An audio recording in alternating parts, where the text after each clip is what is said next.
find yourself getting passed by multiple cars, as I mentioned earlier on. So you're off in a very precarious situation, but he often finds himself in these places. He doesn't qualify as well as he races. Up front, they are getting with Lee Aberdeen and Luca Varani not very far apart at all here. But I just want to see how Alistair Haig deals with Marcello Kessler coming around the old hairpin.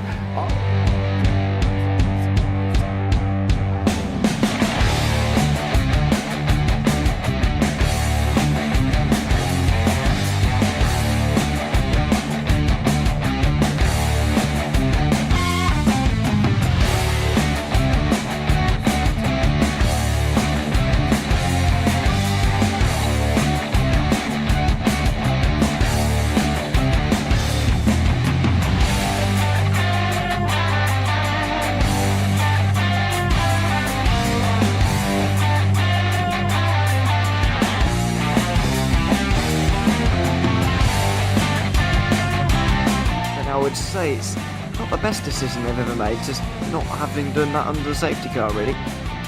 Yeah, they're taking their pit stop strategies from Ferrari lately or something. What's going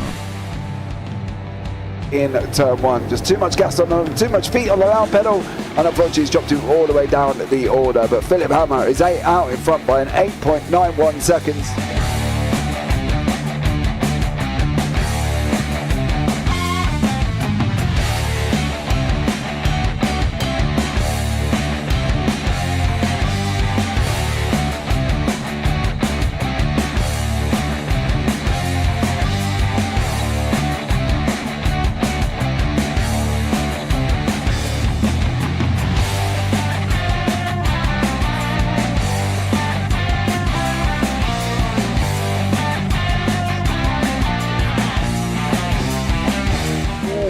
Dan Michael is a wall there, sir. And it definitely doesn't want to be hitting that earlier on as well. Difficult, the understeer is in the dirty air through that final corner because it's such a long corner and you get dragged off into the grass very easily. He'll have the slipstream down it towards the chicane. Peterson was briefly alongside, but that slipstream has saved him and kept him in third. Yeah, Varani now lost a little bit of time to Aberdeen, about half a second. Peterson is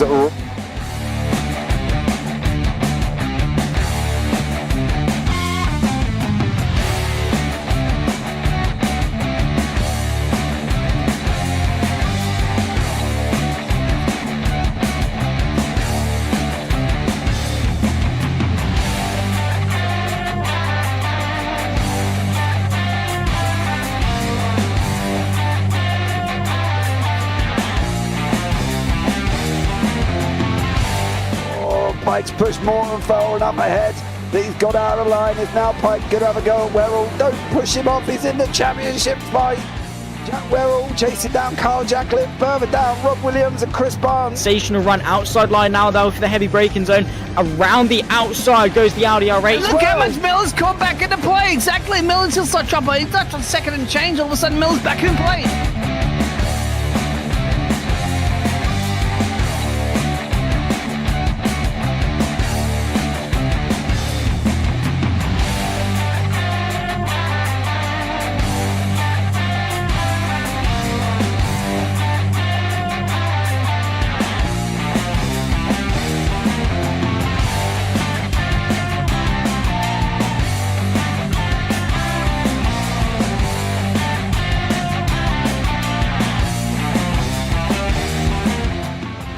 Moving on to the back end of Phil Jocelyn. So there's been a lot of movers and shakers in this first 2 laps here for race. Absolutely serious racing league. Everybody's a lot of fun. Yeah, it's all about the entertainment. So I hope everybody is enjoying themselves out there in the chat. We know that Ron is enjoying himself watching. The Burger King machine's off into the grass a little bit there. Is that really bunching up now?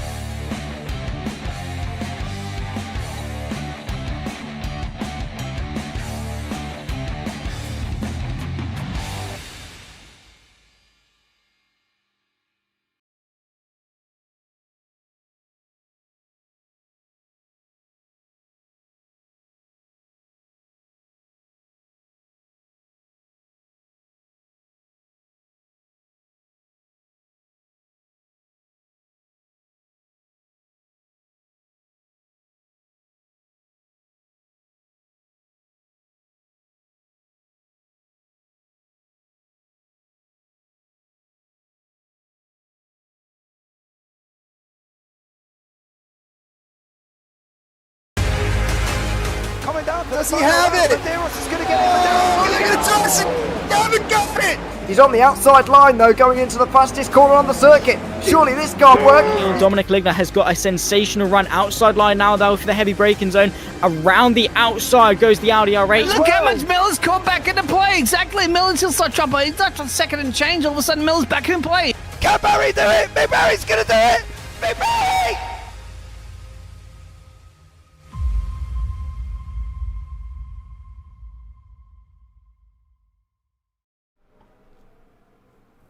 Good evening, everybody, and welcome along. It's time for round 2 of PRL in Tier 1. We're here at the Circuit de Barcelona, Catalunya, for the second instalment of what should hopefully be a thrilling championship over the course 10 weeks, ending towards the end of April. My name is Darragh Thacker. Joining me in the commentary booth, buttons making the broadcast look amazing, the wonderful JGM Joshua Griffin, Meek. Good evening, Josh.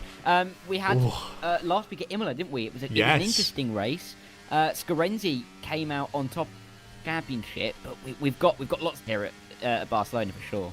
Yes, certainly. It looks like we've got a great event packed here. Of course, we've got 18 drivers on the grid, and of course, we've got Matthew D13 coming across for lap there with the first lap time of the day with a 1:12.1, and I'm sure some drivers are going to be nipping at his heels trying to beat that lap time. I expect to see that whittled down lap by lap. Of course, we've got the short qualifying session, so the laps will progressively get quicker and quicker, and I, for one, personally, can't wait to see him put in their solid lap times. And of course, we've got a great array of drivers here once again, but someone who's caught my eye immediately is Rapid Mini on the set of medium tyres. Would you say that's a little bit of overconfidence, maybe? Possibly, yeah. It's only a short qualifying session, of course, as that sim race goes 11.5, quickest so far, first driver into 11s, but yeah, you've not got too long in this session, maybe just trying to save a set of softs for the road, possibly, as he goes P3.2. You'd expect that slowest time of what we've had far. It always shows that there's room for improvement on a soft tyre. Then Toretto goes P3 and the Williams with a 12.1, which shows that Rapid Minis maybe isn't that bad on that medium compound of time. We'll have to see as we progress through. Lots of drivers on lap at the moment. Of course, early stages of the qualifying section as MZ plays, goes for 13 flat. So definitely time to find for him, but lots of drivers final few corners. And yeah, that Rapid Mini time doesn't actually look that bad as a few drivers set their first lap times. Yeah, of course not as well. We will have to keep an eye on that sim race. I'm not sure whether you can recall back to last week, but if we do take that moment just to hop back a little bit and maybe consider, you know, perhaps there might have been a little bit of leeway with the setup they had as well. But speaking of last week, I feel like it's only fair to go and have a quick look at the standings while we're going to get some more laps on the board as Packer puts in a 1:10.8. That's more of a lap time we'd like to see there from a Ferrari driver. But let's pull up the standings and discuss what could potentially happen here today, because of course qualifying gives points as well. Yeah, because of course I think Paco got pole, didn't he, last week? I feel, or he led the race for quite a long time in the Ferrari Imola and really showing his pace. But yes, Scarenzi leading the way. That's in race from joint second at the moment with Rabin in P4, Paco, Connor, Eric. They're all tied on 10. I mean, the points for qualifying really add to the championship because there's so many more points up for grabs than other seasons. I mean, you're looking at, you can get 80 more points in a 10-round season with 8 poles. So it produces quite an interesting dynamic because you might not win, you might come second, but you still might get the most out of the evening. Yeah, of course, and, I feel like it's very much a double-edged sword for a couple of these drivers here as well, who performed really well in the race, because, you give them that point of view now where maybe if they end up lacking a little bit in qualifying, but always find that little bit of energy through race pace, we're going to be missing out on a handful of points here and there. And as we mentioned a lot last week, the consistency plays a huge part into the championship and into their potential runs trying to reach up towards the title. And that could be something which, plays dividends for those who kind of have a more qualifying orientated run, who get themselves further up the grid in the qualifying. They might struggle a bit on race pace, but kind of just trust the process a little bit, that it's going to be harder for them to overtake around certain circuits. And despite the changes which have happened around Catalunya, it's still going to be kind of challenging to overtake, especially if the car in front has a lower wing. Oh yeah, definitely, especially in trains. You get quite a lot of trains around here. We'll see what Steam is. 13 flat. It's as he sets his opening time, but I have those drivers who often does better in the races. I struggle in qualifying. Getting it all together in the one lap isn't my thing. But getting into the rhythm, getting the laps in lap after lap in the race, I do better at. So it's the qualifying points reward those drivers who perform better. So we'll have to see how they do. Let's see Rapid Kitch. Through the final corner, flat out as he crosses the line, up towards the line. He gets P3, 11.4, and only the third man sub 1 minute 11.5. So we're definitely seeing some echelons of drivers forming, I think it's fair to say. Yes, and also you're going to have to take into account a couple of these drivers have gone out on later runs. That track evolution will play a key part in this, as we're on board here with AJ Mackey in the Williams, wondering what he's going to be able to tackle. And of course, it'll be the last time we see the Williams on this game, won't it? With their little dash being mounted to the chassis of the car instead of on the wheel. That'll take some getting used to in the new game which got announced today, won't it? Yeah, I remember when they announced that, and I thought, oh, finally. It's always been a case, isn't it, where it's been slightly different for these guys, or for Williams just in general. But yeah, interesting just to see the move to that, the info on the wheel rather than on the dash. We'll see if that makes any kind of difference. AJ Mackey though, coming around the final corners, flying through, of course, on this remodeled circuit. AJ Mackey goes P4, 11.5. Straight up the order. I mean, there's not many guys on laps at the moment, but that really does put a marker down. I mean, Rapid Mini still in P10 on that medium tyre, or that lap time set on the medium tyre. It shows that he's definitely got some pace in the car. Yeah, now he's put a fresh set of softs on as well, so that could be something to especially keep an eye out for as well. Certainly one of those with an ample worth of potential to kind of move themselves further up the grid. But then you look at this as well, you're going to have to think about the names, such as MZ, who had a great run last week, Finbop, another name which comes to mind, Matty D13 as well, Ericsson Scornsey. You can all realistically put them in for a shout of challenging for this pole position.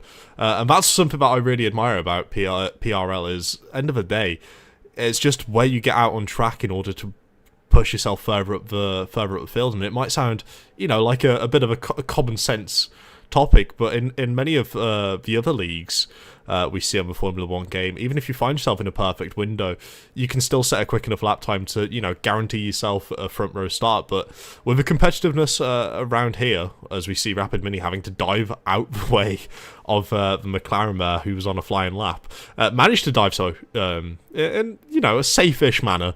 Certainly better to get out of the way than risk getting yourself a penalty. But, any of these drivers could realistically put it on pole, in my opinion, and I feel like that really brings a little bit more of a challenge to these qualifying sessions, knowing that you're not just competing against one or two drivers for a pole position, you're practically competing against 5, 6, maybe even 7.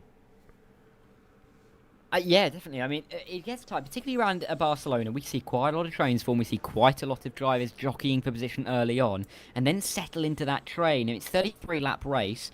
Generally one stop, medium to hard to medium, and I think a lot of the drivers try to conserve their ERS quite a bit because it can be so powerful around Barcelona. We've got 2 DRS zones, of course, down between 9 and 10, and between the final corner and the first corner, but you can't really make a move down into turn 10, can you? It's so difficult unless you've got a very large pace advantage.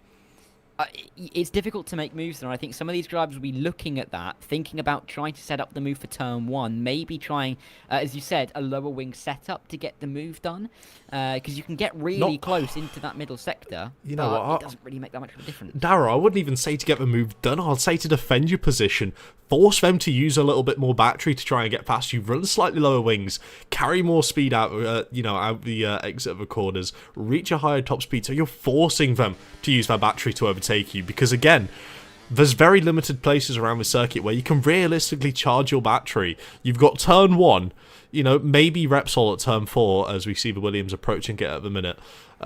Say at turn 5 isn't necessarily too long on full brake as well. I mean, you got 7 and 8, which very little braking. Turn 9, which is flat. You got turn 10, Lekixer now, which is slightly more open, so it's less braking. And then 11, 12, 13, you just have to feather the throttle with maybe a little bit of lift in. So, recharging a battery can certainly be a bit of a difficult theme here as well. Similar to Imola, like we saw. And you got to think, with this being a slightly more beginner-friendly track compared to Imola, there's a little bit more runoff here and there for the drivers. There's less chance of a wall. There's less chance of being stuck in the gravel. it certainly plays on that theme where we could potentially see less safety cars, but you compare that to real life history, and we know Catalunya can be ripe with safety cars. Yeah, and we see quite a lot of drivers coming together, of course, because you can't really make the move. Turn 1 and Turn 2, we've seen many a time, particularly in Junior Series. I remember an F3 race a few years ago where I think we had 3 incidents for the lead of the in something like 4 laps down at Turn 1. It is possible that the leaders come together, or even people in the middle of the pack come together, because it's just a tight apex. The corners don't really flow together when you're side by side, but we'll just have to see how this all works. Rabban is on a lap going to the final corner now in his Romeo. I think he did quite well last week, if I remember correctly. And he goes straight to P4, so indeed, really showing some pace. I saw he made a mistake as well on the lap, so there's definitely a little bit more time to unlock. But at 11.4 on, he's looking quick. Yeah, he certainly is, but he's not the only driver on track. We've got Eric here who's going to be approaching that final sector, but he dives into the pits. He was 2 temps up, so that might leave you a little bit to maybe imagine that, you know, slightly deeper into this session, he's going to be really trying to run it for pole. But someone who's certainly looking on a brilliant lap is Paco, who was on board with him throughout the first sector, ended up setting that purple. He's clearly got the pace in that middle sector as well. He's going to come across the line here to extend his gap towards the top with a 10.6. It's a very impressive lap time from a Ferrari driver, and it'll take a little bit to beat, but we do have one of the Hasses coming past now, and that'll be Rapid Kitch, who moves himself up into 4th place, slightly beats Rabban's time, but still a tenth down on his teammate of Scornsy, who's also out on track looking to improve. But it looks like this is going to be his in-lap. He's going to have to dive back into the pits, put a new set of boots on, and give it another go, because at the minute, a 1:11.2 doesn't look like it would be able to get him, you know, in that window where he wants, and being on the front row is certainly something which could be up for debate here, whether you would want it or not. It's the second longest it's the second longest starting grid position to Turn 1 on the entire calendar, only beaten by Mexico. So if you are starting in a P3 or a P4, you could very well use that slipstream, use a bit of battery to try and catch up to the cars in front, and try and make an attempt heading down into Turn 1. But again, it's one of those things, like you mentioned, it's not naturally flowing. It feels a little clunky here and there, and it can certainly be very challenging trying to get moves done down into Turn 1, given how quick Turn 2 comes at you. We've seen many drivers run it wide over Turn 1. As James Oliver comes across the line there, his lap time was invalid, but it looks like he's stored enough ERS to go again. He's got that DRS wing wide open. Darragh, I'll tell you what, do you want to ride on board with James? Let's go with James. I mean, there's not really anybody on the lap at the moment. We'll see what he can do. But first sector split just about upcoming, and he is just about down on the lap time. I mean, no, it's backed off, which is ideal. Yes. So he's not going to go once again, but we may have a couple of other drivers on laps. Finbop may just be starting, but I think he may have also just finished a lap. One or the other. Deboya as well may just be starting a lap time as well. But, yeah. I'll tell you what, we do need to apologise to Finbop as well. He watched the broadcast back, and he correctly caught one of us out. I can't exactly remember who it was, but someone called him Finbap. I think it might have been me when I was getting flustered with excitement over safety cars. Finbop, I apologise. You're no longer Finbap. I've renamed you. You are now Finbop again. I'm sorry, mate. Let's see what he can do, though. Through Turn 9 he comes. Let's see if he's going to be improving on the lap time as he runs the middle sector, passing an Alpha Tower. A little bit of traffic on his lap, but they're getting out of the way very nicely, and he's nowhere near to his time, so I don't think he'll be pushed. Deboya, though, middle sector, he is improving by nearly 2/10. We'll see if he can gain any positions here. Might have had a very poor final sector. Down in P16 at the moment. Time really taking away in this qualifying session. But let's see. Through flying the penultimate corner, of course, they... Oh, I think your microphone cut out, Darragh. Races. Let's see. Towards the line. I can't... his position, but he just about sets a 12.4. Not far behind the 2 Astons, but it's close down there. Yeah, of course. And we do also have that sim racer who did start his lap, but he's backed out of it. You can see that red light flashing. He's decided to abandon the lap and recharge. Have a second installation lap here to try and find that perfect little bit of circuit for him, where it's the most rubbered in. Paco's retired from the session. He thinks he can't improve anymore. So it'll be a 1:10.6 to beat for these drivers. Darragh, how feasible do you think it could be? I mean, one stop here, hard medium, definitely hard medium. I think is it's the only real strat that's going to work here. Two-stop really isn't going to work for you. It's difficult to pull through the trains, especially even with a tyre advantage. I think we might be looking at as well a few drivers trying to go for a medium hard, maybe just to get a jump off the line, maybe a bit of an undercut as well. But yeah, the overcuts don't really work on this game, particularly when you're in trains. So I think we might see some undercuts. We might see some drivers go for it. But we really are starting to line up for these final runs, aren't we, Josh? And I mean, Paco's retired, which means it's that sim race who's going to be his closest challenger for pole. He's just started his lap, but he's got some time to find. Yes, he's got about 5 attempts to find in this lap here. Certainly feel like he's going to be comfortable enough to really try and push that, because we saw what he was able to do with a slightly sketchy setup around Imola. And this one, that Mercedes looks a lot more planted than it did last week, if you can recall, Darragh. Yeah, it looked horrifically just out of proportion. It just wasn't comfortable. It wasn't set up properly for the track at Imola, and I hope for his sake that he's pulled up with a better setup, because then he can try and put his foot down with more confidence and make those moves, or even just defend his position with a little bit more vigour. But let's see. The timer has hit 0, of course. People are on their laps. That sim racer, he's not improving on his time, and I don't think he's going to be able to snatch pole it. No, it'll be a very tall feat if he's able to pull it out of these final corners, but we've been surprised again, and there you go. You can see that Mercedes twitching at the rear end. It very much is not happy. Those rear tyres are cooked, and he dives it back into the pits. Question remains, is Scornsey going to be able to improve his lap time? Because realistically, it's looking like a very tough challenge set by Paco for these drivers to beat. And I believe he might have backed out. Yeah, sorry, I think you just got out slightly on my end. Sorry about that. Let's just see, though, if anyone can pick up any more positions. Scorenzi's coming into the pit lane, which means we're going to have to be looking back to the likes of F1 Nerd, currently down in P13, but he's not improving, so no one really improving on these final runs. TCV Matty might be, but no, he's not. He's coming into the pit lane. Rabin, is he improving? No, he's not. I think that's that. It might very well be, you know. These drivers. Oliver James comes in as well. Last driver is going to be Taldo Futh. He's miles off. So I think, actually, I'm sure that'll be that then for qualifying. It's Paco on pole. Brilliant stuff. I mean, a 10-6, 5 tenths clear of the rest of the field. What else is there to say? I mean, it reminds me of the good old days when Michael Schumacher used to race a Ferrari and used to pull out magnificent lap times here, there, and everywhere.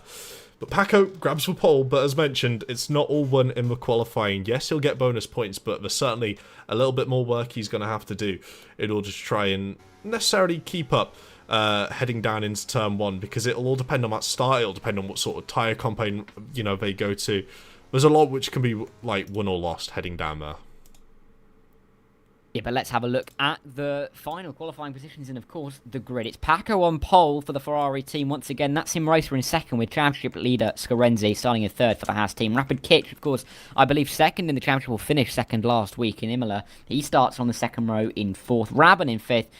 Rapid Mini in sixth. AJ Mackey, the Scotsman, in P7 with Eric, who, of course, got blocked in qualifying last week and finished quite the ways down the order. He'll start in an improved eighth. Matty in ninth in the Red Bull, and Oliver James rounds out the top 10 with Tintoretto, the Mexican driver, in 11th, and Finbop in 12th. F1 Nerd and MZ Plays make up the 7th row, with Crew Steamers, Deboya, Metaldo Footy, and Rapid Connor rounding out the 18 drivers on the grid this evening. Bit of an increased size for the grid we had last week, I think, isn't it, Josh? Because we had, I think, yes, 14 or 15 last week. We've got 18 this week, and a lot can happen with 18 drivers. Yeah, let's just say, the more drivers, the more fun. Hopefully your audio's been fixed, but certainly something which hasn't been fixed is the weather here, because it looks absolutely atrocious, and I'm very much glad I'm not in Spain for once. Would not want to be here. This is going to be interesting.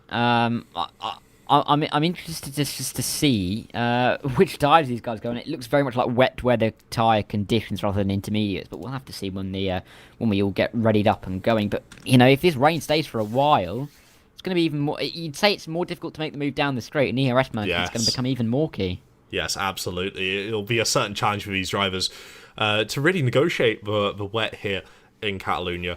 I mean, there's been a couple of Spanish Grand Prix where it's been wet and certain drivers have certainly made a name for themselves. But realistically, end of the day, anything can happen. It is sim racing, and that's part of the beauty of it. So we could see drivers which have gone for a more aggressive, better setup in those dry conditions, doing better qualifying laps, trying to hold on to their track position compared to those who might have gone for a slightly wet setup, or maybe even a full wet setup, anticipating this to last for the entire race. It's surely going to be a good one heading down into turn 1, regardless of what happens. But we do have a formation lap, I believe. What tyres are they on? Intermediates. We do have a formation Darragh. I think there was a slight glitch in Tier 2. Yes. Yes? They're on intermediates, mate. What's going on? This looks full wet to me.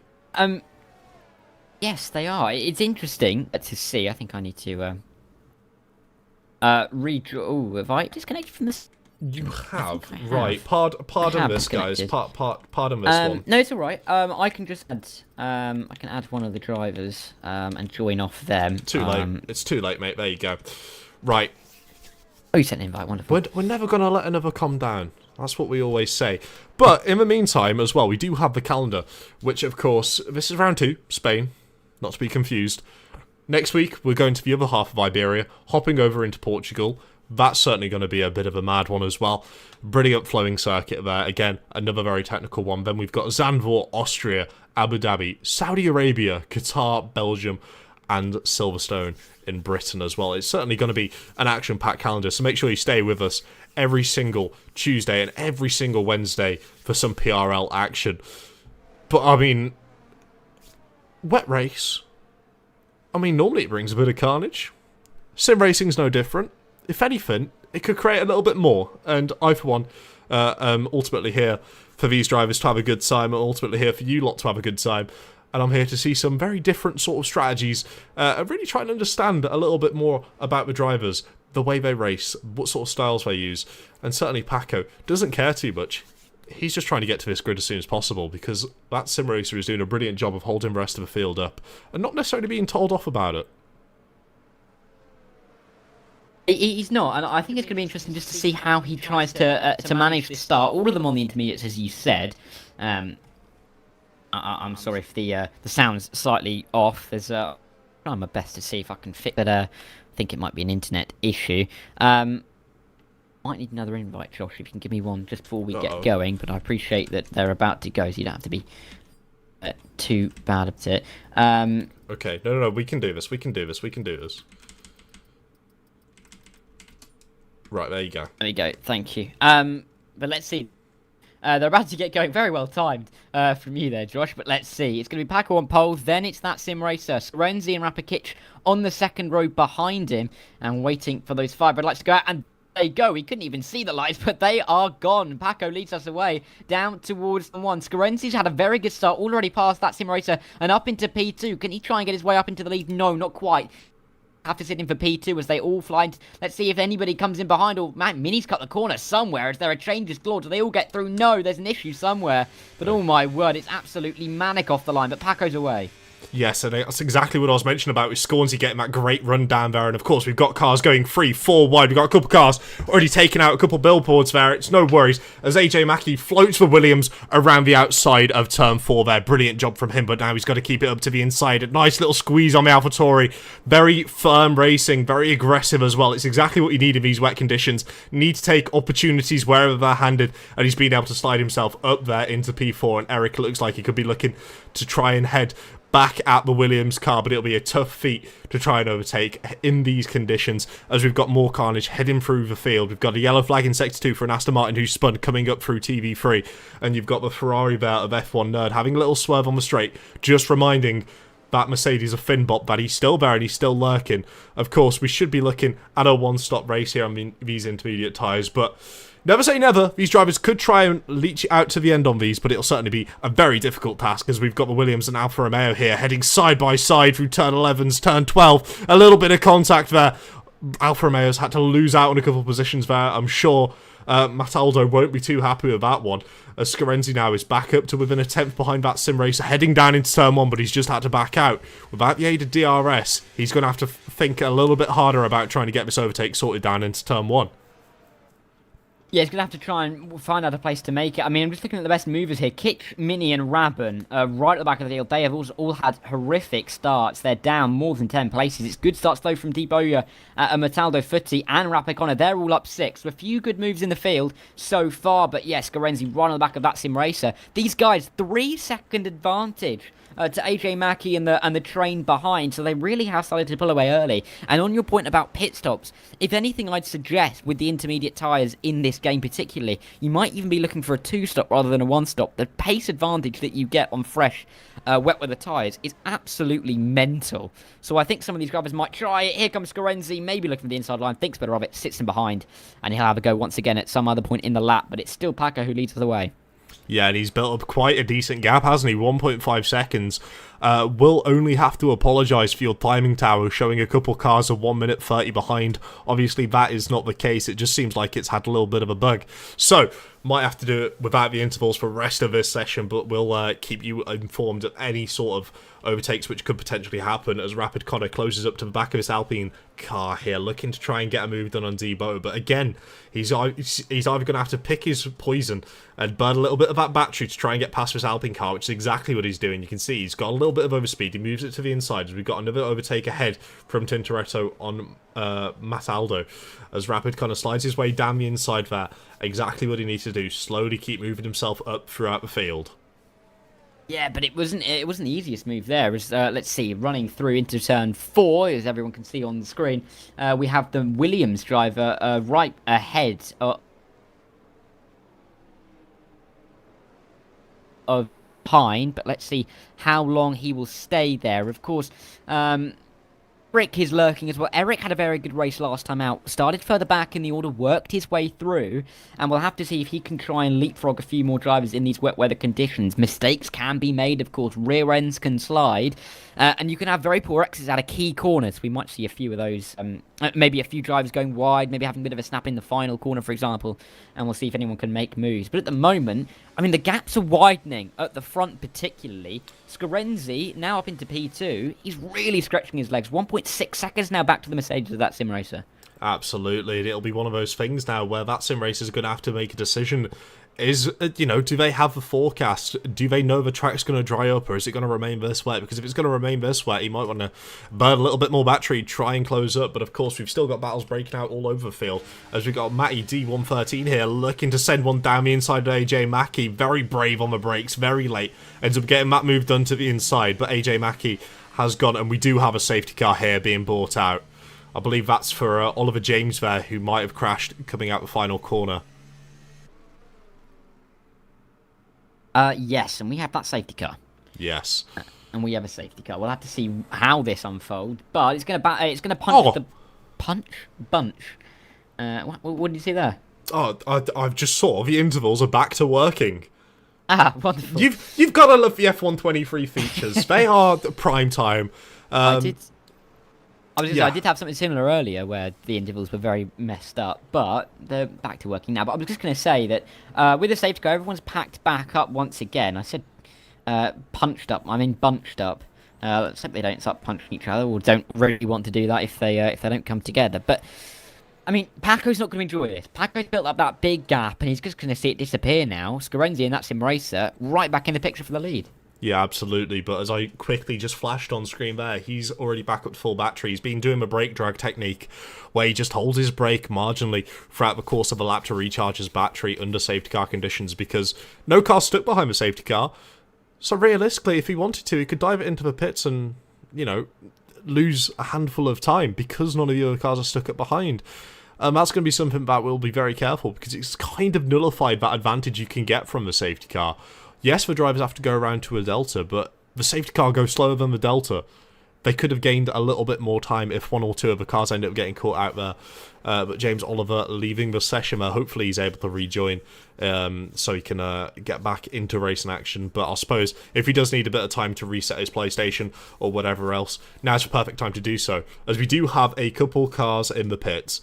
Dare I say, they might be sitting on that new fresh rubber, as we mentioned, or as you mentioned, I should say, Darragh. They're so much quicker, aren't they? Because, I'm sorry if I cut you off there. I think I'm having slight issues with some lag there. So Yes. I apologise if I do that. But if that does happen, I will just say that is me thinking that you've stopped talking, so I can only apologise. That's okay. Crew Steamers, though, on the wet compound of tyres. So we'll have to see if this worked out interestingly enough for him, because the track does look ready for wet weather tyres. I mean, it's a difficult call, isn't it? Because the track might on that kind of crossover period, but you don't know whether it's going to get wetter or maybe just start to dry ever so slightly.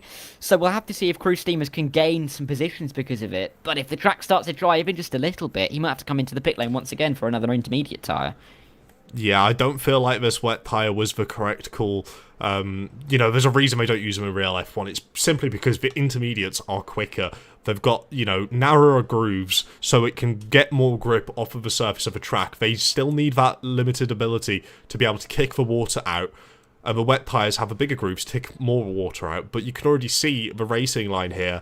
You can see it's got that little shine to it, where that means there's water being kicked off it, and it's just a little bit of grease on there now. So to me, the intermediate tyres would still be the preferential tyre.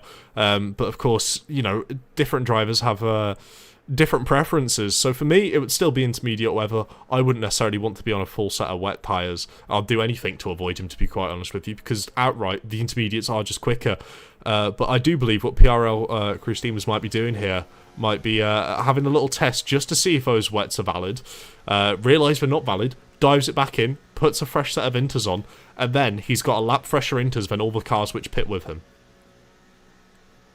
Which is true, but I think he loses a position to Rabin there. He must not be and to Oliver James. We must not be too fussed about that, but he has come in to fit an intermediate, so that kind of ruins that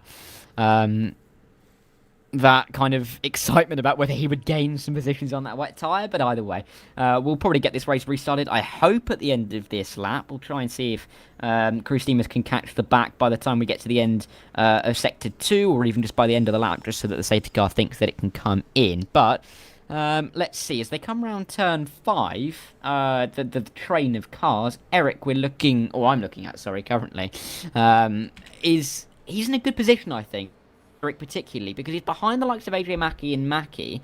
Nerd, Finbop and Rapid Connor haven't really had the pace this evening that we've seen from the others, so he might be able to try and move forward.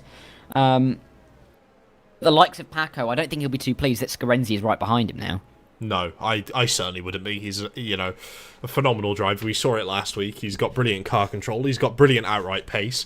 Certainly be one to watch for the rest of his race. But I am very excited to see what Tintoretto is going to be able to do on that fresh set of intermediate tyres. You see him swerving there, just trying to build a little bit of temperature. And we can see, just in the background, Crew Streamers has caught up to the pack. So the safety car will be coming in this lap. And Paco has the difficult job of leading him away in intermediate conditions here. Yeah, let's see. Paco is going to lead us. Oh, Oliver James has got back in his car, which is lovely. Oh, he's got back into the lobby, which is great to see. But when does Paco release the pack? I mean, it was easy when we had the chicane, wasn't it? You could try and go at the end of the second part of the chicane and try and surprise your rivals, but you can't do that anymore. He's gone just as he gets into the final corner. He's done quite a nice restart there, actually. Widened the apex of the corner, and he really has released the car, and off he goes into the lead. Lap 7:33 we're starting. Go from Scarenzi, from that sim racer 1-3, and we've got a long train in behind, but it doesn't seem too many people are trying to make moves down into the opening corner. No, definitely playing it a little bit more safe, and that might be the best way to do it. If you end up making a mistake here, it will cost you so many positions. It's, ridiculous. As we see Eric there having a little bit of trouble trying to get back on the power.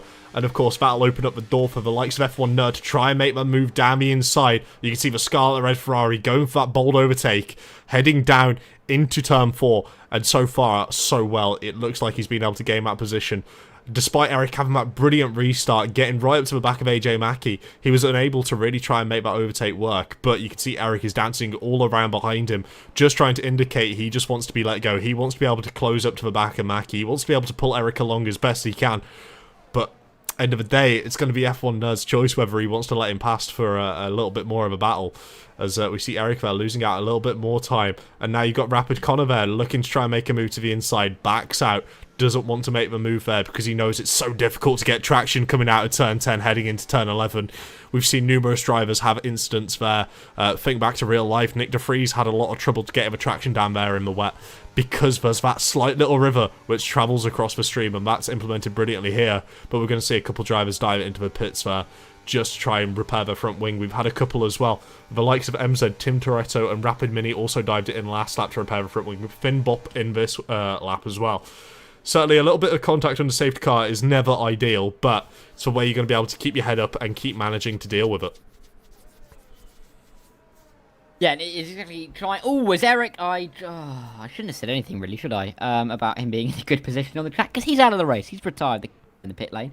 Paco Scarenzi going along nicely. They have gapped the top three again, gapping P4, showing that I think they've got an extra level of pace that the rest maybe don't have in these wet weather conditions. It look like it's going to be drying anytime soon, but in this game it really could just stop raining at any moment and the track could dry within a couple of laps. So we don't know, but it just doesn't look like it's going to end anytime soon, and that's going to please like Paco and Scarenzi, who know that they've got the pace, who feel like they've got the pace. I mean, you could in the background there, just seeing Matty squirming all over the road, not looking comfortable.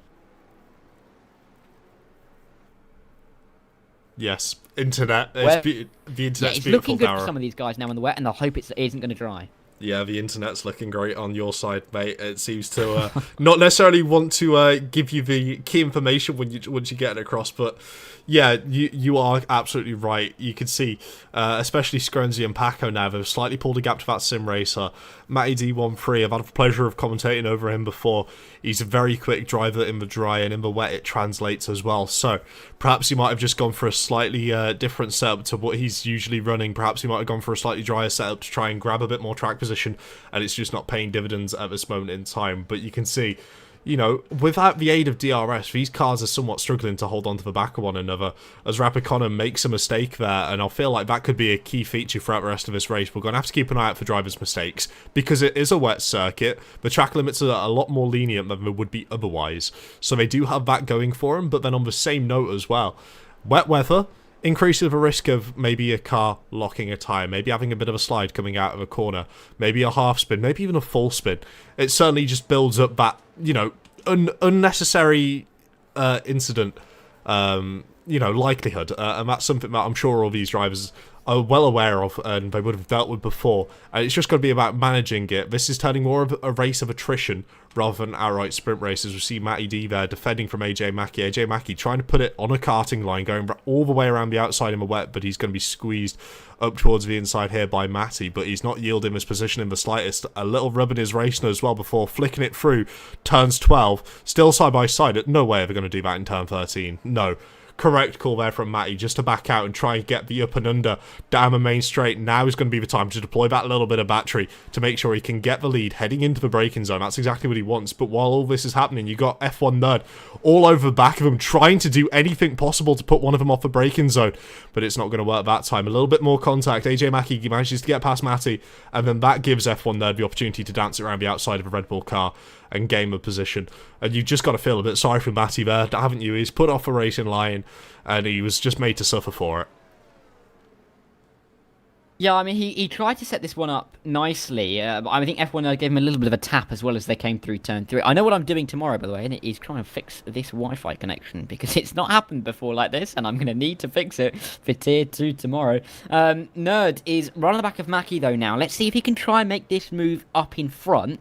It's going to be interesting just to see if he can try and make the move and then start to pull away. The top 3, 4.5 seconds in front. I mean, Scarenzi and Paco 3.5 away from that sim racer as well. So we really are seeing the front guys really start to show that they can pull away in these wet conditions. And it's going to be down to, oh my word, inside line. That was from Matty. Rapid kitch though, straight back up the inside. And the man who started near the front dropped to the back.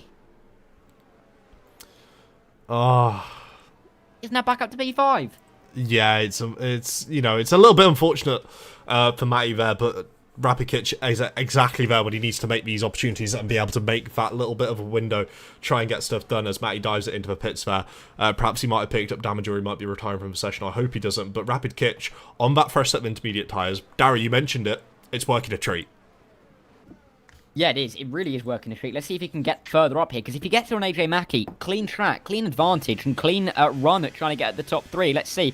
Inside line, he's trying all the way down the inside at turn 3. Wide line from Mackey, but Kitch has got that inside line for the 180-degree turn 4, and he's going to have that one done. Easily done, and nicely executed as they went into turn 5. Mackey looks for an alternative line. He's not going to be able to find the position back past Kitch, and Kitch can now just start to pull away, start to build that gap, and start to chase down that sim race for P3. Exactly. It's the ideal scenario, isn't it? He gets a little bit of free air. He's on fresher tyres. He knows he's got the pace to catch up. It's just really going to be hammer time now for this car to try and push himself further up and get up into P3. And we've still got battles still breaking out all over the field, with Rapid Connor trying to hunt down F1 Nerd here, perhaps looking for a move to the inside, or just waiting. Once again, heading down into turn 1. That's going to be his best opportunity to strike. Darragh, if he was going to try and catch anyone out around this track, where would you want to do it?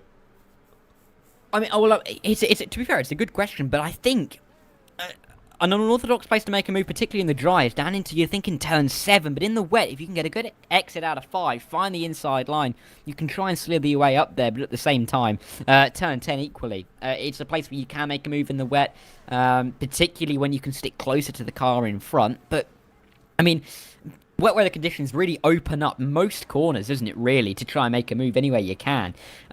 Rapid Kitch has really pulled away, hasn't he, in P4 from Mackey behind him, and that gap now, already, it's been cut by a second to that sim racer. And he really looks like he's on a charge here. Do not count him out for a podium. I mean, everyone, you'd expect one more pit stop, but he'll probably have the fresher tyres for most of the rest of the race here, so he really is in a good position. Yeah, as we see Rabin there making a move on Rapid Connor. Rapid Connor having yet another slide coming out at turn 4, just showing that tyre wear is playing a key role in this part of the race. As Rabin here is going to be looking to make himself slightly further up the field. On a lap fresher tyres, it doesn't seem a lot, does it? But it obviously equates to an awful lot of delta time here around the circuit at Catalunya. And surely you're going to have to start thinking that maybe Rabin's going to be looking for a move on F1 Nerd in the next couple laps, if not maybe even a couple corners time. Yeah, we'll have to see how many moves can be made. I mean, we're starting to see everybody space out, aren't we? Deboya on the back of Crew Steamers. This is a move that we could see, but Crew Steamers on that fresher compound of tyre. He really has progressed his way through the field. Like a Rapid Connor on the back of Rabin. Rabin as well. Might be a drive we see progress further up the order. Move down the main that we're seeing just turn 1. Rabin, he really is on a charge here, is just in behind Rapid Connor as well, going for F1 Nerd and the McLaren. He slithers his way up to P6. Yes, beautiful move, very opportunistic there. Saw F1 Nerd had that issue coming out at turn 13 and made that opportunity count. Getting down the inside at turn 1, brilliant stuff, as we see Matty D there on the fresh set of intermediates, putting in the fastest lap. Beautiful stuff from the young man in the Red Bull outfit. Realistically, we could be seeing maybe this track start to dry up if he's putting down fastest laps. It could be something we keep an eye out for. But at the minute, you've got to think that these drivers on 12-lap-old intermediate tyres, they're feeling the pain a little bit. There's a reason why AJ Mackey's dived it into the pit. Is he going to be able to make this undercut really work to his advantage, though?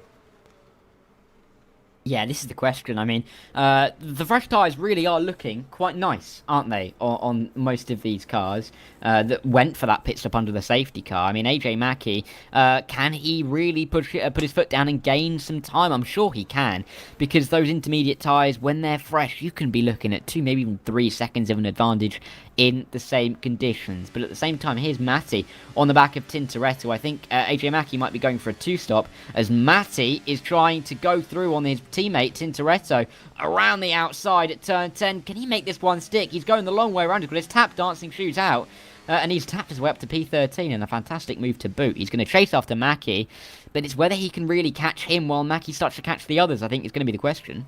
Yeah, of course. I feel like we're going to have to keep an eye on this one, but something I do want to really quickly draw your attention to is Rapid Kitch in P4. He's reduced the time to 2.1 seconds, and he's still closing in ever so slightly on the drivers in front. I mean, the drop-off point for the intermediate tyres could be anywhere from lap 9 to lap 12. That's what we've seen so far in this race, and that's what I've dealt with in my personal experience, depending on how much you push for tyres. For the likes of me, I was always getting these intermediate tyres to die on lap 7, lap 8. But these drivers, you know, they're just a cut above the average, to be quite honest with you. me being very much average, if not slightly worse. Rapid Kit showing exactly how it's supposed to be done. Just slowly reeling in the likes of that Sim Racer, Scornsy and Paco, but that gap has opened up again towards the front, hasn't it? Certainly a couple of these drivers being masterminds at nursing these intermediate tyres. Are we going to even see him pit? Because they could try and stretch him out until the end of a race. I really don't think they're going to go to the end of it. I don't think so.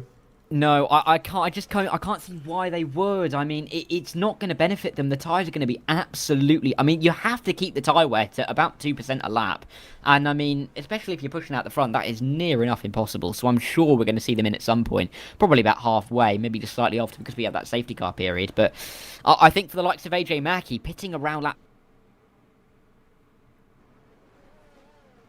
12 screams 2-stop to me. One there we're looking at. Can he try and catch Rapid Connor? Crew Steamers tries to catch him. I mean, we're in this stage of the races. Mackey, I think, is going to try and make the move on Oliver James down into turn 1. And indeed, he's going to control the inside line. He's going to have the better grip around the outside. Oliver James! Oh, it was so close to contact. But Mackey has the... And he is on a march at the moment on those fresh inters. Yes, he seems to be making moves here, there, and everywhere. Brilliant stuff so far from AJ Mackey, showing us he does certainly have the racecraft to try and make this two-stop work. But again, it'll be very much dependent on what the drivers at the front are able to do with that one-stop strategy. There's a lot to be played for going for that two-stop. You've got to put in fast lap after fast lap after fast lap.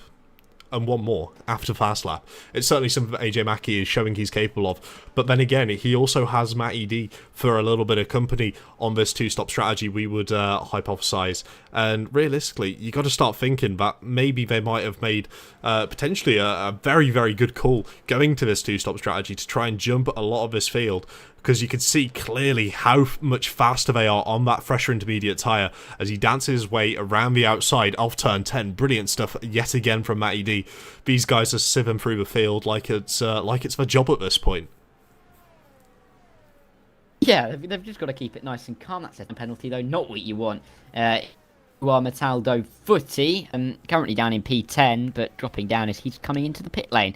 But yeah, I mean, this race I think is going to develop interestingly. AJ Mackey, I mean, the gap to lead AJ Mackey is 34 seconds. He's 23 behind that Sim Racer and 21 behind Rapid Kit. So doesn't seem like he's gained too much. I think he might be able to undercut a couple of guys.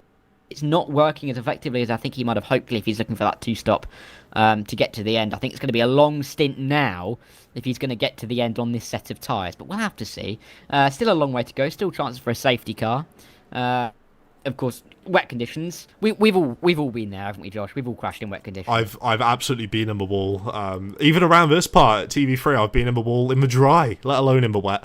It's certainly very challenging, especially around a circuit where there are a couple blind corners at Catalunya where you can't exactly end up spotting your apex, especially on the older layout when this corner up here for turn 10 was that little bit more tighter. But you've also got to consider as well, you know, the drivers which are using these wider lines, trying to get a little bit more of that water to hit the surface of the intermediate tyre, trying to cool it down a little bit more. Are they perhaps struggling with the tyre temps? Is that why they're going to get that water to keep the tyres cool, to make sure they're nourished and can keep giving that grip where it's necessary through the corners? As we're starting to see a couple of the leaders now decide to box it in. We've got F1 Nerd and Scornsy both in the pit lane. Scornsy just slightly getting ahead of AJ Mackey there on circuit. Certainly going to be something we're going to have to keep an eye out, because if Scornsy wants to hold on and make this one-stop work, he's going to have to keep ahead of AJ Mackey throughout the rest of his stint. But AJ Mackey, of course, will have had those intermediate tyres warmed up slightly more, looking forward to potentially trying to make a move heading on the likes of Scornsy on that Sim Racer and on Rapid Kitch.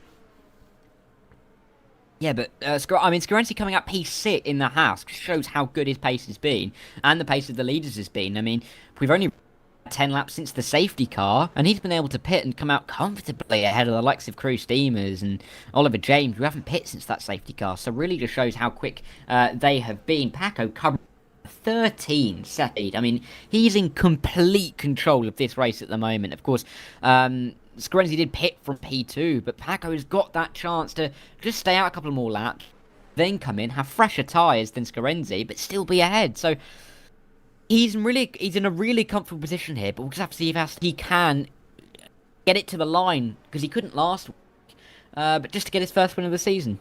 Yes, absolutely. As we see his teammate there on that fresh set of rubber, maybe reporting something back to his teammate, just letting him know how much quicker these intermediates feel, how much nicer they feel on the Scarlet Red Ferrari to be able to really try and push that car.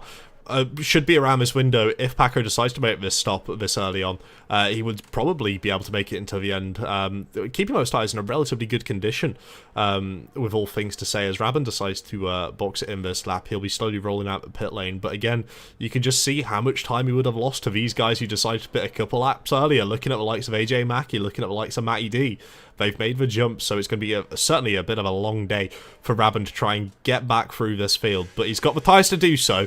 He's got the ERS to do so. He's managed it beautifully so far. It'll just be a bit of a challenge of trying to find that overtaking opportunity, because it's not going to appear there in turn 4, but certainly he's going to have a go at turn 5 to try and get past this Williams on 11-lap old intermediate tyres. Yeah, Scarenzi's going to get through on Rapid Connor as well, and that's easily down into turn 10. But let's see with Rabin. Look at that, much better exit. It's just as I said before, actually. If you can get the XL 5, you can try it up the inside of turn 7, and that is exactly what Rabin has done. P13 now for the Alfa Romeo driver, and he's now chasing after De Boya, who's on fresh tyres, but not completely fresh tyres. Let's see what he can do with that sim racer, though. He's into the pit lane for the first time in this race, and it now leaves Paco as the only driver who hasn't visited the pit lane yet. I know what I mentioned about this one stop, and we both agree it's the slower way to do one stop. Probably the quickest. 2-stop if you've got the pace for it. I don't feel like Packer got the memo. I feel like he's trying to build this gap even further. 18-lap old intermediates, surely they're crying out in pain at this point in time, as we've got more overtakes happening all down the field. We've got a move there for P9 with F1 Nerd getting past Oliver James on the 14-lap intermediate tyres. F1 Nerd on 2-lap old intermediate tyres, doing a brilliant job there to make sure he's able to get that position towards the inside, get control of the track, and then dictate where Oliver can really try and bite back at him. And when you get those fresher tyres, you get the better exit, and it's a lot harder to really be able to snap back at the car, which is going to overtake you. So, brilliantly calculated move there from F1 Nerd. He's got to keep his head down and try and catch up that 9-second gap to Matty D13, which is going to be a very tall feat. So, Matty here is all over back of Crew Steamers. We could potentially be looking to overtake there. Crew Steamers on 13-lap old intermediates. These safety cars has really jumbled up the strategy for a lot of these drivers, as I do want to remain. Paco stays out there. Yeah, but I mean, Paco is just... yeah. I'm not too sure why, if I'm completely honest. I mean, he must know exactly what he's doing. He can see the gap Renzi, we're looking at Rabin now. The outside move into turn 10 on Oliver James. He's going to have to sweep his way through, all the way, dancing his way around the outside. And Oliver James has been mugged by the Alfa Romeo, and Rabin now up into P10. But Paco, he can see the gap back to Scarenzi, so he knows what it is. Matty's retired. That is on the main straight, and that is a safety car. And I think Paco's in the pit now. Yeah, Matty D in the wall. You can see that limp Red Bull car. Oh, it's unfortunate for him as well. He was showing brilliant pace. It's heartbreaking to see these drivers fall out of this race because of the conditions not playing ball with them. But of course, we're going to have to keep an eye out for drivers being caught behind the safety car here. It doesn't look like it. No, it didn't catch the leads at all, did it? So, potential for Paco to dive in pit lane, put a fresh set of inters on, and still come out in the lead of this race, which I'm sure is something which he'll absolutely love. But I do want to point out, Mataldo, are you feeling okay? Well, ooh, that is a wrong tyre choice. I think that's the problem that he's made on the MFD. Yes. And I don't think he's going to be on those for very long. But actually, no, it is still raining. For a minute, I thought it had stopped raining, but it has lightened, hasn't it? We're getting towards the rain stopping. It does just seem a little bit brighter around the track. Yes. The clouds just seem to have lifted just a touch. Whoa! Paco, soft tyres? No. This is far too early. I think what they've seen is that the rain is going to stop soon. I think that is what Paco's tried to do. He's stayed out for the dry weather conditions. It's far too wet. The rain hasn't even stopped yet. You're not going to be able to get that pace on the dry compound of tyre anytime soon. But it does tell us that it will stop raining. Rapid Connor speeding in the pit lane, kicks onto a medium. I think if someone goes onto an intermediate here, they could really be in the driving seat, and Scarenzi is one of them. Yeah, so let's see what he can do here. Mackey's going to go through as well, and I think Mackey's going to be in the race lead very soon here, because I don't see how the stops are going to work off the restart. No, also as well, you've got to keep into consideration, they're going to have to keep these tyres warm. Though fresh out of the blankets, they would have been perfectly fine. But you already saw with the onboard from Mataldo, coming out of the pit lane, he was already sliding about. That's not, that's not going to help your tyres. That's not going to keep them, up at a high temperature. The cold water as well certainly won't help. They're going to have to do a lot of work to keep these tyres in that correct temperature window to be able to make sure they've got the grip and that it's helping them be able to advance through. Even if the track's still slightly wet, there is a feasible window where these, slick compounds can work, but they've got to have to keep the tyre temperature in, and that could be certainly one of the telling points here. As, I don't want to be that dude, but Darragh, it does look like it stopped raining. Oh, no, it hasn't. No, it hasn't. It looks hasn't. Very close. But, it's all but stopped raining. Let's see how quickly it dries. I mean, these guys might work. They very well might work. It just depends on how long this safety car stays out for. We're waiting on Finbop. And Finbop is in the pit lane. The safety car is in the penultimate corner. So I think actually maybe this safety car might be out long enough that these dry tyres work. No, Paco's coming in. It was Paco double-guessed himself here because he's gone in for a soft tyre. What's he going in for now? If he's going for he's going to an Inter. But he doesn't think he made the right call. But Rapid... If the right call now is that going to the slick is a good decision, well then what does he do now? Does he go back in for a slick tyre? You would have to. This is really interesting. Well, I know Spain is normally known for its hot weather, beautiful beaches. But when it rains, you gotta say, it gives a little bit of entertainment, and certainly that's something it's done today. As we've got Rapid Kitch staying out on that slick compounder tyre, Paco diving it back in. How many other drivers? We've got Crew Steamers diving it back in, Scornsy diving it back in, but that Sim Racer staying out on that soft compounder tyre. This has really thrown a spanner in the works. Sorry, Crew Steamers and Scornsy have gone back onto slick tyres? I don't think anybody knows what they should be doing right now, if I'm completely honest. The track, at the moment, it's intermediate conditions. We know it's going to be drying. We know it's likely to get to slicks. How quickly is the safety car going to come in? The answer is not very quickly, because MZ Plays has managed to unlap himself here, and he's coming into turn 10. The safety car is just about to approach turn 9. We have effectively got no closer to a safety car restart in terms of cars catching the back of the pack than we were about 2 minutes ago. So it's going to be interesting just to see if the safety car comes in at the end of the next lap, because it has to, there's only so many laps that the safety car can stay out for. We're just going to have to see how long that is. I mean, the order here, it is messed up. Mackie on the Inter, Paco, Nerd, Rabin on the Inter. We've got a mix of soft and medium. I mean, I don't really know anybody knows what the hell they should do right now on the strategy. I'm lost for words, to be honest with you. I'm half expecting more drivers to dive into the pits, and yeah, there we go. AJ Mackie. No.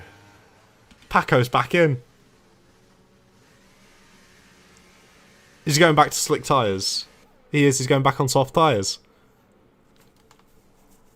Yeah, right. So I think Paco's lost himself the race here. He came in for soft. I think it was the right call. I mean, yes, I agreed off the start. I think we both agreed. Looking at it, it was very, very wet, wasn't it? Yes. But it is drying, and everyone does seem to be moving to a slick tyre. The fact that Paco is now in P9... I mean, he's really going to have to fight his way through. And also, he would have been in the lead had he just stuck to his guns and stayed out on that soft tyre. So I think his indecision is really going to cost him some big points here this evening. Rapid Kitch and Rapid Connor aren't going to complain. Rapid Kitch, remember, he was, and I mentioned it earlier, he started, let's have a look at the position change. He started in P4. He had an incident at turn 1 and dropped him right at the back of the field. He's back in the lead of this race. He's been up and down like a yo-yo in this race. He's doing a Sergio Perez Sakir 2020 impression, but let's see if he can pull this one off. I mean, Connor's on the softs, and you'd have to say they're going to work better in these kind of wet to dry conditions. Yeah, they're a lot easier to get the tyre temp back up to that optimal level to be able to start pushing that car a little bit more. But you've got to consider, depending on how long this safety car goes, not too much longer. Apparently, it's going to be back in this lap. So much for letting the cars catch up, in my opinion. There we go. So we're going to have 10 laps of racing, and those soft tyres are going to be 12 laps old by the end of it, so they could be screaming out in pain, depending on how well Rapid Connor's able to keep the tyre temps in. So for me, I would say that medium tyre compound might be the best shout. I'd agree with you, but I think the thing is here, right now, I would take a soft any day of the week. I mean, you might... Yes, the soft tyres might start to die, but the time you're going to gain on this soft tyre now in these conditions is going to be mighty.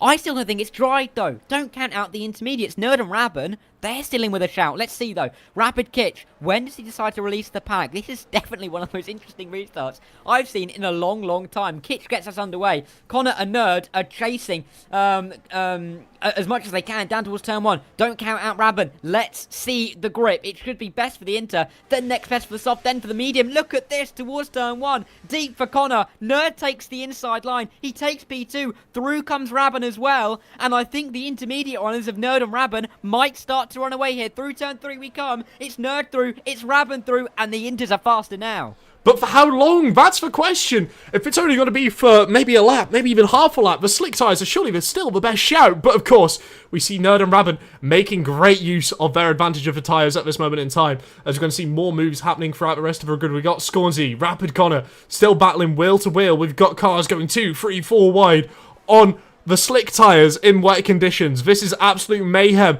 as Rabban and F1 Nerd are pulling away from Rapid Kitch at an alarming rate of knots. 2.3 seconds have gone. Perhaps we could even see the potential of these intermediate tyres going, slightly further. It's not drying yet. The fact that the track is too wet for slick tyres at the moment. The time gap is just extending and extending and extending. We see Paco now making a move for P6 around the outside of Rapid Connor. What a move that would be if he can pull it off. Better traction maybe as they run in towards the penultimate corner. He's got it. P6 for the Ferrari. The pole sitter back up towards the top 5, but he's still going to make moves. And those intermediate tyres, they have gained about, you'd say, about 5 seconds on that lap if you consider the fact that they made the move as well. So... I mean, 3 more laps of this, and they have a pit stop window to go onto the soft if it dries. Exactly. I feel like they might have just played the grid, to be honest with you. They've done a fantastic job guessing the tyre compound. Perhaps they had an engineer helping them out. Certainly something which I'm sure a lot of these drivers will have available to them. But you've got to think, will it last for 3 more laps? Because to me, it looks like the rain has, completely stopped. So it depends how quickly is the track going to dry for these soft tyres and these medium tyres to be able to get that bite and force down on the tarmac, to be able to get a bit of traction behind them so they can carry a bit more speed through the corners and catch back up to these intermediate runners. But it doesn't look like it's happening at any point right now, as we see Rabban still pulling away. It's already up to 7 seconds, and I feel like it's only going to grow for a remainder of this lap and maybe even the next lap. So far, it's been a brilliant job from these intermediate runners to be able to get themselves back through into P1 and P2 and continue on, the way they were going before. It's been a fantastic job from these guys, and to be quite honest with you, I feel like they deserve it. But we do have a couple more battles here and there. We've got a yellow flag out as well in Sector 1. I believe that is MZ Plays, who might have had an incident coming around Renault. Yeah, it's not been the best of nights for the Aston Martin driver, that's fair to say. I have a feeling here that Rabban is being held up a bit by F1 Nerd. He's had more pace, I think it's fair to say, across the race so far, and he might be able to pull away a little bit more if he can find a way through. The gap now, 8.7 seconds. It is extending, it is growing. And these two, I mean... they have called the strategy right. Paco realised, it seems now, that he made the wrong decision to go into the softs, then went onto the Inter, thought this is great. Oh, but people are on the slicks again. Went back to the slicks, and now it may have cost him a win again. But he might still get a podium because he's chasing that sim race from Rapid Kitch. I mean, this has been a race of twists and turns, particularly early on in the championship, where you want to get points on the board. You want to really stake your claim for a championship lead to make people chase you. And Paco really has had the pace in both races, but hasn't been able to take the points yet. But he might still pick up a podium here. Yeah, absolutely. In my eyes, he's been one of the standout drivers of the day with his just outright pace. It's been absolutely fantastic. And certainly something that, I wasn't necessarily anticipating. But he's come through. He showed he's got immense pace in the qualifying. He dominated the wet phase of a race. And it's just that little bit of indecisiveness. Perhaps a helping hand of an engineer would have been able to help him select the right tyre choice, or at least make it so he doesn't second guess himself. So he would have been able to at least start in P5 as we see the overtake there for the lead as Rabban gets past F1 Nerd. Exactly what he needs to do on that fresher intermediate tyre. Surely we could potentially start seeing Rabban pull away with this one now. Absolutely. I think if the gain is still there, that he can still gain about 3 seconds on Rapid Kitch here. I mean, even if it starts to dry, I still think he can go onto a fresh soft, and there's still the chance of winning this race. Oh, but that's either a big moment or a bit of lag. I'm guessing that's a bit of lag, because he didn't lose too much time there. But Rabin is doing his best. Here's Paco. Oh, he looked for it. Just a little look down into turn 4. Just put his nose to the inside, trying to scare that sim racer off of his racing line. But he wasn't quite able to do it. The Mercedes holding firm, still in P5. Don't get up Scarenzi as well. Look at how close he is to the back of the Ferrari.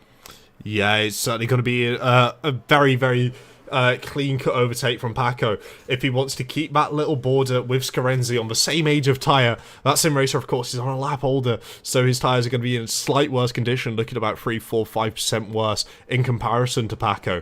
And Scarenzi's going to be just hoping that Paco is going to make a very bold overtake somewhere in this final sector, and it looks like he might have gone for it. He's trying to dance his way around the outside. He's later on the brakes, heading up through Blanco, but he just has to wait and try and find a different opportunity there. It wasn't very, you know, I don't want to say it wasn't thought out very well, but at the same time, going around the outside there, knowing it's going to put you to the outside of 12 and 13, certainly a very brave move from Paco, but he's made up for it, getting that overtake down the main straight. But the most important part is Scarenzi won't be able to follow him through.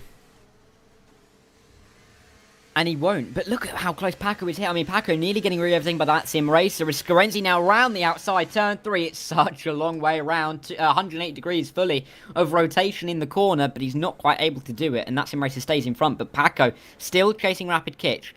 The time is starting to come down between Kitch and Nerd. There are 5.5 laps to go. There is 11 seconds of an advantage. This race is really going to come down to the wire. Is it going to get dry enough for these tyres, for these slick tyres, to really start to work for these guys? Can Paco still win this race? I mean, he looked like he was in control, then he wasn't, then he was, then he wasn't, but he still could do it. Let's see. He's going to go for a move on Rapid Kitch, inside line at turn 10. He is now the lead slick runner, and he is now going to lead the charge against those two on the intermediate. You've got to think as well, the pace he's shown so far on this slick compound in these conditions, surely he's got the pace to be able to catch back up to at least the likes of F1 Nerd, as we see a second gap between them. But I don't want to be the bearer of bad news, but I thought I just saw a raindrop falling down there once again. Perhaps we could see this turning back into intermediate conditions, but he set the fastest lap. Surely this is going to be time where the drivers in front realise they've really got to start pushing these intermediate tyres now. They will start to overheat. They will be a little bit more unfriendly to drive. They won't want to grip the circuit as much because they're running higher temps. Cause a little bit more sliding, lose a little bit more time. Paco closes up more. It adds more pressure. You make more mistakes. It's a concertina effect. But then on the second-hand note here, AJ Mack has just set a faster lap time on the intermediate tyre. I don't know where to look on this one. This has been the first half of this race. I think it's fair to say was one of the more mundane races that I've ever seen. I've seen many F1 races. Rapid mini crashes. Is that going to be a safety car? It is. Oh, safety car. This is massive. Do the front two choose a slick tyre here? I think it'd be silly not to. The track definitely looks drier than it has the last couple of laps. Yep, dive it in. Dive it in. But they're going to lose track position. They're going to have fresh tyres. They're going to lose track position. We're going to have, I think, 2 laps of racing to the end of this race. Maybe 3, but 2 most likely. I mean, this has really opened it up now for the winner. Yeah, I feel like at this point, you've got to kind of risk it and go onto that soft compound tyre, because regardless of what happens... That's F1 Nerd. No. He's crashed it into the pit lane. He has crashed it into the pit lane. I just saw... Oh my. I saw the car coming into the pit lane, and then I didn't see a car, and I saw a wheel bouncing down the pit lane. That is F1 Nerd, who has... You know, I apologise for using the terminology, but it's fair in this case. He's bottled the position. I mean, he was up in P2. He had the chance to go onto a fresh slick. And now he's going to be dropping to the... Well, he dropped out of the race. No points for him. I mean, that's... Oh, my word. That's awful for him. Look at Rabin, though. Out in P3. Massive chance at the win of this race. Yes, 8-lap pressure tyres to the 2 cars ahead. Yes, they might have had outright pace, but you can already see this track is practically dry at this point, isn't it? It's miraculous how they've got so many hairdryers on the track when we've not been looking. But Rabin here, looking like he's in a prime position to take the lead of this race once that safety car restart gets underway. But you've got to think, Paco and Scarenzi, they've had the pace over him. How much are they going to want to defend this position? Surely you would think until the bitter end, and potentially try and force Rabin into a mistake. But again, it's one of those things, and you know, hearts go out to F1 Nerd, who was running, you know, in a brilliant position, had an unfortunate accident into the pit lane. It's happened to us all. and he's ended up paying the ultimate consequence for it. He could very well be looking at the driver he was racing with for the lead of this race just 2 laps ago, go on and win this race. It's how supervillains are made, Darragh. That's all I'm saying. Yeah, this has been. I mean, I was going to say beforehand, before the save got called out, the first half of this race has been, I think it's very fair to say, not the best. Pretty mundane. Not much was going on. Gaps were opening up everywhere. The lead seems pretty much in control. Second half of this race has been. I love it how you're absolutely crazy. Haven't known where to look. We've now got all but my wife was dropping. Yes. We've got all but one driver soft tyre now, but Rabin's got the freshest. Paco and Scarenzi, you'd have to say they're going to be struggling on those 8-lap-old soft tyres. I mean, if they start to get offline, we could see Kitch, Sim Racer, Metaldo Footy, D Bowyer coming through. I mean, D Bowyer with a penalty. Could he pick up a podium? I mean, there's so many questions left to answer, and we're only going to have 2 racing laps. I don't know. For one of the first times, I'm completely speechless. I'm not sure what's going to happen. I'm not sure how it's going to happen. All I know is we're going to be in for an absolute banging finale here. Well, yeah. I mean, surely you would pick Rabin to be one of your favourites. But then again, Rapid Kitch and that Sim Racer have shown fantastic pace over the course of this race. Rabin, yes, he's got the track position.